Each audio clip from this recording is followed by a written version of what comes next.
समी पोस्ट कर रहे हैं।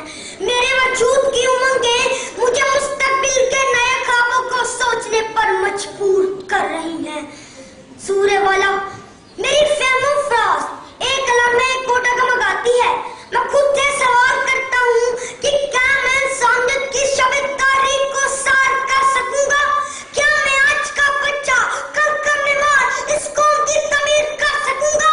क्या मैं अपनी आरज़ू और तरंगों के साथ दुनिया बदल सकूंगा? और जनाबे वाला अपने ज़मीर की अदालत में खड़े इस बच्चे को जवाब ना में मिलता है। मैं दुनिया को कैसे बदलूं कि मेरे कौलो फेर में तज़ाद है, मेरा ज़ाहिर मेरे बातिन से मुख्तलिफ है। मैं अमीर और गरीब के साथ जबसा सलूक नहीं करता। मैं गोरे को काले से मुमताज समझता हूँ। और सबसे बढ़कर ये कि जनाबे वाला मैं अल्लाह और उसके रसूल पर तवक्कुल रखने की बजाय दुनियावी ताकत पर यकीन रखता हूँ। तो फिर आप खुद फैसला करें कि क्या मैं दुनिया बदल सकता हूँ?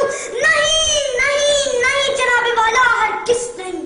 सदर अज़ीज़ वक़ार और फिर मायूसी के इस किरदार में एक तारा चमकता है। मेरा यकीन मेरी मायूसी पे गालिब आता है।